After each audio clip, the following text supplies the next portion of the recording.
My name's Kirsten. I work for Stammer, the National Stammering Charity. I'm just going to take a couple of minutes of your time to talk to you about talking with students and colleagues who stammer so that they can feel comfortable talking and stammering with you and so that you can feel comfortable interacting with people who stammer. So I'm just going to begin with a little bit of background information to get us going. Stammering and stuttering mean exactly the same thing, and stuttering has a physical basis. So the brains of people who stammer are wired up, and those speech centres in the brain are working just a little bit differently in people who stammer compared with fluent speakers. And a really important thing to know about stammering is there's a lot of sort of myths and stereotypes about people who stammer and about stammering and what it means, but it's not a sign of being shy, nervous, unsure, drunk, weak, or even dishonest. If you recognise or you know that someone stammers, that's all that you know about it. It's simply how some of us talk. So I'm just going to hand you over to a few other people who stammer who are going to give you some key bits of information, and then I'll be back at the end with a few do's and don'ts for you. We'd like to share a little bit of information with you about stammering. Stammering is the way some of us talk. It's not good, it's not bad, it's just different. Stammering doesn't mean I'm nervous or unsure about what I want to say. Just means that sometimes it'll take me a little bit more time to get the word out that I want to say. How much I stammer varies from day to day and situation to situation. I'm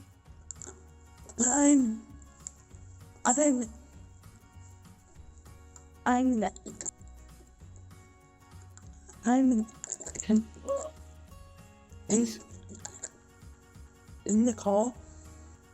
Lots of people who stammer find situations such as having to say their name, using the phone, or ordering in a restaurant challenging. As you probably can tell, I find saying my name particularly difficult. Sometimes, actually quite often, I swap words so that I can get my message across. Sometimes I hide my stammering by choosing not to talk or by talking less.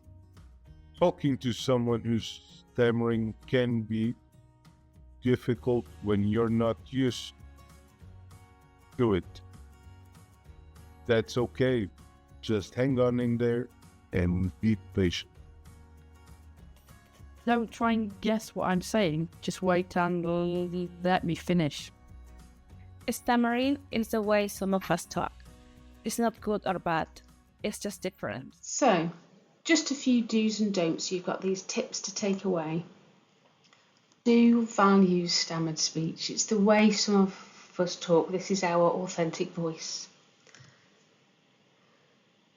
Do let us finish our words and sentences. We know it can be quite tempting to jump in to try to help. We know that comes from a good place, but most people who stammer really don't find that helpful. So just giving us space to speak for ourselves is the best thing you can do. Don't give us advice. Tips like slow down or take a breath or relax. Again, we recognise that they're well meant, but they're not helpful.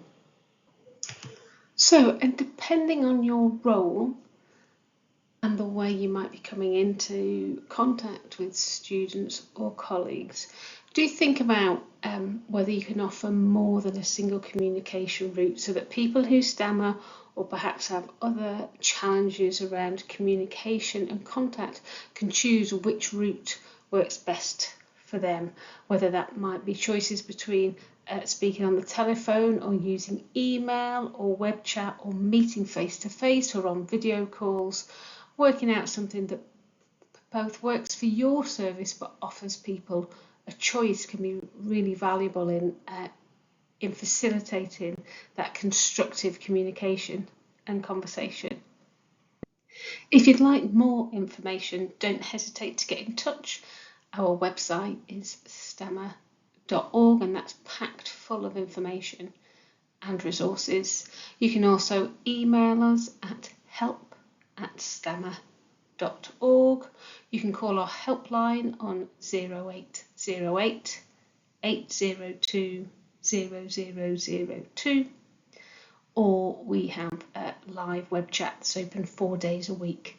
So don't hesitate to get in touch, and thank you for listening.